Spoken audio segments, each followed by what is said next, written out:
Shalom, selamat pagi saudaraku yang dikasihi oleh Tuhan Yesus Kristus. Kita jumpa lagi di dalam kasih Tuhan Yesus Kristus. Dan yang selalu menjadi doa dan harapan saya, biarlah berkat Tuhan, kasih, sukacita dan damai sejahtera Allah senantiasa memenuhi kehidupan Bapak Ibu Saudara sekalian. Mari kita siapkan hati kita untuk masuk dalam doa syukur pagi ini.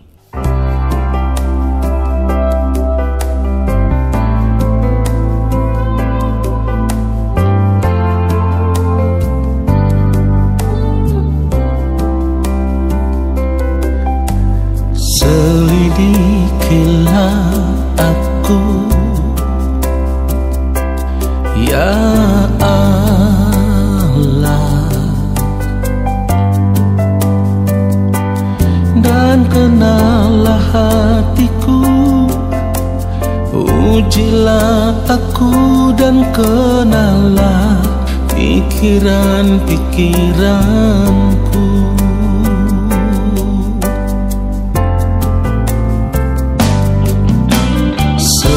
Selidikilah aku, ya Allah, dan kenallah hatiku. Ujilah aku dan kenallah pikiran-pikiranku.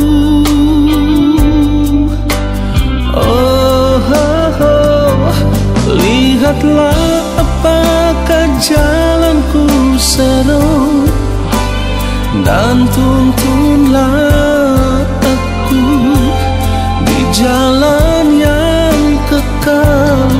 Lihatlah apakah jalanku seru, dan tuntunlah aku di jalan yang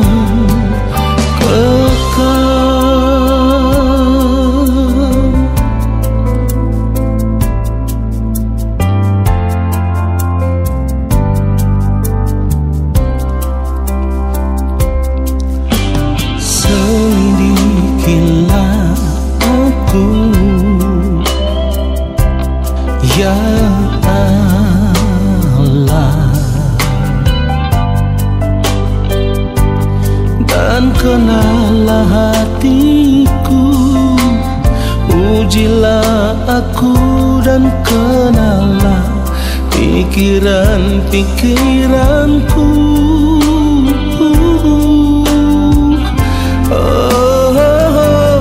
Lihatlah apakah jalanku seru, dan tuntunlah aku di jalan yang kekal. Lihatlah apakah jalanku seru, dan tuntunlah aku di jalan yang kekal.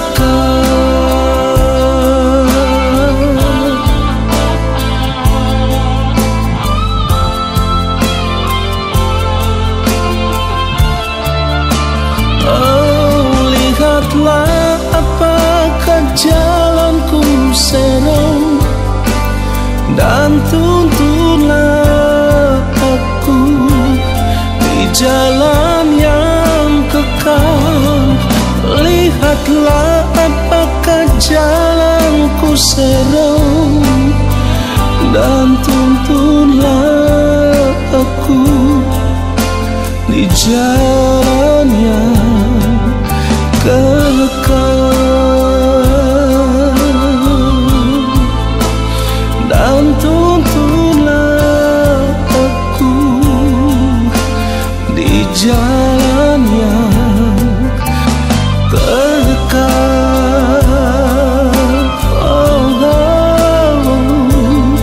Dan tuntunlah aku di jalan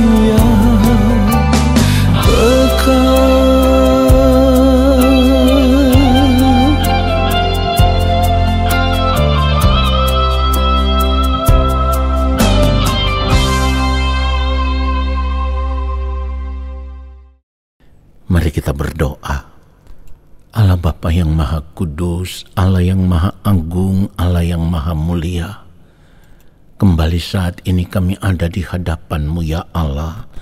Kami mau duduk diam di kaki-Mu ya Tuhan, duduk diam di dalam hadirat-Mu, dan kami mau menanti-nantikan Engkau berbicara bagi kami, menyampaikan isi hati-Mu kepada kami lewat setiap kebenaran firman yang akan kami dengar. Allah Roh Kudus, urapilah kami, berikanlah kepada kami hikmat untuk dapat mengerti akan kebenaran firman Tuhan ini seperti yang Bapa kehendaki. Lalu kami mau berjuang di sepanjang hari hidup kami untuk hidup melakukan apa yang menjadi kehendak-Mu ya Allah. Urapilah hamba-Mu untuk menyampaikan akan kebenaran firman-Mu ya Bapa, supaya firman yang kami terima saat ini itulah yang memberkati hidup kami. Ampuni kami, sucikan dan kuduskanlah kehidupan kami ya Bapa dari semua ketidaktepatan hidup yang kami lakukan, supaya saat ini kami ada dalam keadaan berkenan di hadapan Bapa. Di dalam nama Tuhan Yesus Kristus kami berdoa. Amin. Saudara yang dikasihi oleh Tuhan Yesus Kristus, saat ini kita bisa melihat bahwa fakta hidup manusia pada umumnya yang ada di sekitar kita, yang bisa kita temui, ya, itu menunjukkan kepada kita bahwa manusia pada umumnya begitu menikmati kesenangan-kesenangan hidup yang dunia tawarkan saat ini, saudaraku. Ini artinya manusia pada umumnya lebih memilih untuk mencintai hidup yang dunia tawarkan saat ini. Dan kita juga harus menyadari bahwa tidak jarang hal yang sama pun terjadi di dalam kehidupan orang percaya. Terjadi di dalam kehidupan anak-anak Tuhan, di mana ada begitu banyak anak-anak Tuhan atau orang percaya atau orang Kristen yang lebih memilih untuk hidup menikmati dunia ini dengan segala kesenangannya, saudaraku.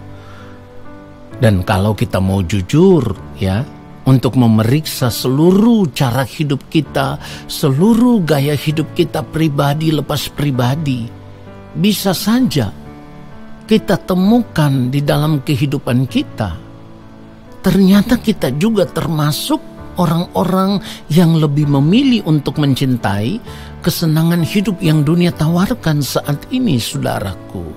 Itulah kenapa seringkali saya katakan bahwa kita harus belajar untuk mencurigai keadaan hidup kita sendiri. Apakah hidup kita ini benar-benar berkenan di hadapan Tuhan atau tidak? Saudara yang dikasihi oleh Tuhan Yesus Kristus, orang-orang yang mencintai hidup dunia saat ini, itu adalah orang-orang yang tidak pernah serius atau bahkan tidak pernah peduli dengan masa depan kehidupan mereka di kekekalan. Mereka juga tidak pernah sadar bahwa mencintai hidup dunia saat ini sama dengan menimbun murka Allah atas kehidupan mereka. Saudara, Kolose pasal yang ketiga, kalau kita melihat ayat yang kelima dan ayatnya yang keenam, firman Tuhan berkata, karena itu matikanlah dalam dirimu segala sesuatu yang duniawi, yaitu percabulan, kenajisan, hawa nafsu, nafsu jahat, dan juga keserakahan yang sama dengan penyembahan berhala. Lalu kita lihat ayat yang keenam, semuanya itu mendatangkan murka Allah atas orang-orang durhaka. Saudara perhatikan itu. Jadi sebagai orang percaya kita tidak punya alasan untuk mencintai hidup dunia ini dengan segala kesenangannya. Karena kita tahu dengan jelas bahwa mencintai hidup dunia ini, mengasihi dunia ini, terikat dengan dunia ini, bersahabat dengan dunia ini, sama dengan menimbun murka Allah atas hidup kita. Dan itu baru akan dinyatakan nanti setelah kita berada di balik kematian, setelah kita berada di kekekalan, dan disitulah Allah akan berterus terang bahwa Ia tidak akan pernah mengenal kita sebagai anak-anaknya.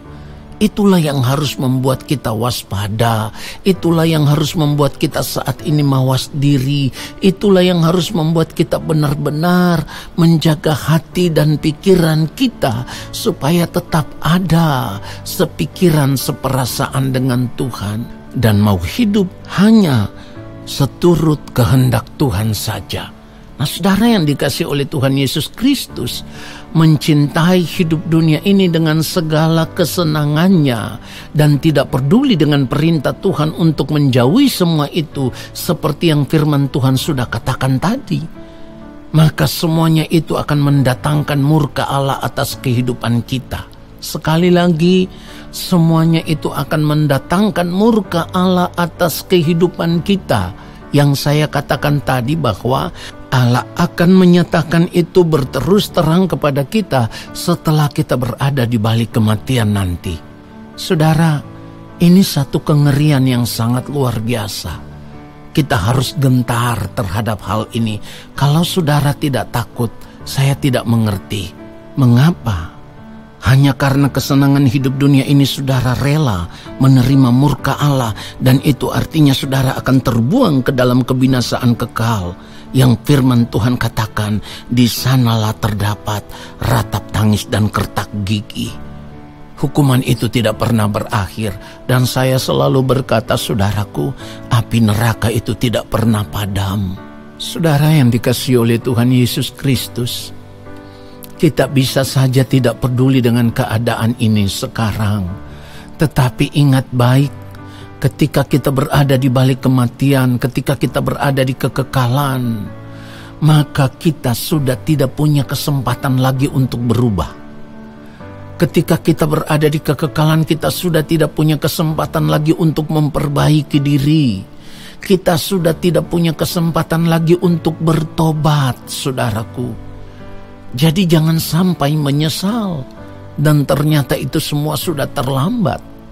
1 Petrus pasal yang ketiga, kalau kita baca mulai ayat 10, firman Tuhan katakan, siapa yang mau mencintai hidup dan mau melihat hari-hari baik, ia harus menjaga lidahnya terhadap yang jahat dan bibirnya terhadap ucapan-ucapan yang menipu. Ayat 11, ia harus menjauhi yang jahat dan melakukan yang baik. Ia harus mencari perdamaian dan berusaha mendapatkannya. Ayat 12, sebab mata Tuhan tertuju kepada orang-orang benar dan telinganya kepada permohonan mereka yang minta tolong. Tetapi wajah Tuhan menentang orang-orang yang berbuat jahat. Saudara, kalau dikatakan siapa yang mencintai hidup dan mau melihat hari-hari baik, ini artinya bukan hidup hari ini, bukan hidup di dunia ini. Mencintai hidup yang dimaksudkan di sini adalah mencintai hidup di kekekalan, hidup di dalam kerajaan Allah Bapa di sorga. Kalau hidup hari ini, saudaraku, firman Tuhan sudah katakan, Efesus pasal 5 ayat 16, dan pergunakanlah waktu yang ada karena hari-hari ini jahat. Jadi bagaimana mungkin kita mencintai hidup hari ini kalau kita tahu hari-hari ini adalah jahat? Saudara, kita harus sadar bahwa waktu hidup kita di dunia ini sangat singkat, sangat terbatas, ya. Firman Tuhan katakan hanya 70 tahun, saudaraku, ya. Kalau kuat. Dan kita tidak pernah tahu kapan waktu Tuhan tiba bagi kita. Kita tidak pernah tahu. Bisa saja waktu hidup kita di dunia ini tidak sampai 70 tahun. Nah, kita harus mempersoalkan itu. Kita harus benar-benar periksa hidup kita. Apakah hidup kita ini sudah benar-benar berkenan di hadapan Tuhan atau belum? Saudara, kita harus mengambil keputusan untuk meninggalkan semua cara hidup dunia yang sudah terlanjur mengikat kita. Kita harus berani untuk menjauhi semua bentuk kejahatan hidup seperti yang firman Tuhan katakan tadi, apapun bentuknya. Dan kalau kita tahu itu adalah kenajisan di mata Allah, itu adalah kejahatan di mata Allah, itu adalah kekejian di mata Allah, maka kita harus menjauhi semua itu, saudaraku. Kita harus mulai berjuang untuk hidup benar di hadapan Allah. Jika kita benar-benar ingin melihat anugerah keselamatan yang kita terima di dalam Tuhan Yesus Kristus itu menjadi nyata dalam kehidupan kita kelak ketika kita berada di kekekalan. Saudara, Wahyu 21 ayat 27 menyatakan dengan jelas kepada kita, segala bentuk kekejian itu tidak bisa masuk di dalam kerajaan surga. Kalau kita melihat kebenaran firman Tuhan ini, Wahyu 21 ayat 27, tetapi tidak akan masuk ke dalamnya sesuatu yang najis, atau orang yang melakukan kekejian atau dusta, tetapi hanya mereka yang namanya tertulis di dalam kitab kehidupan anak domba itu. Oleh sebab itu kita harus berjuang benar-benar untuk tetap ada dalam kesucian kekudusan Allah. Tidak lagi mencintai dunia ini dengan segala kesenangannya, tetapi kita mencintai hidup, di mana kita mau hidup untuk melakukan kehendak Bapa di sorga saja. Hidup berkenan, hidup menyukakan dan menyenangkan hati Bapa, supaya kita bisa diterima di dalam kerajaan Allah Bapa di sorga. Amin. Mari kita berdoa.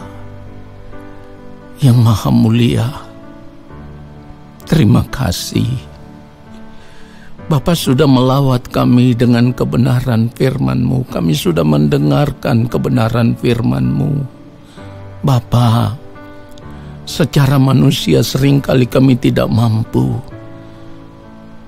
Tetapi Tuhan, kami percaya Roh Kudus Tuhan akan memampukan kami.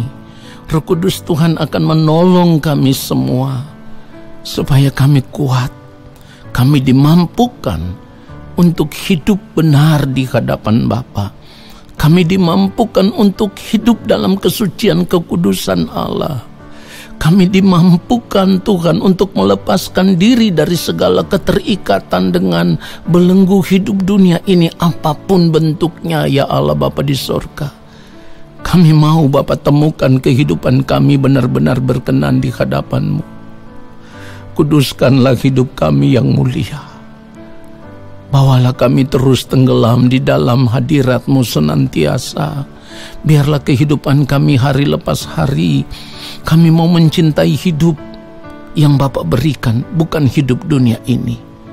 Bapa, hamba berdoa di dalam segala pergumulan hidup mereka saat ini, apapun itu Tuhan, hamba tidak mengerti satu demi satu, tetapi Bapa yang tahu, Bapa yang melihat, Bapa yang mengerti pergumulan hidup anak-anak-Mu. Oleh sebab itu ya Bapa, belas kasihanilah anak-anak-Mu.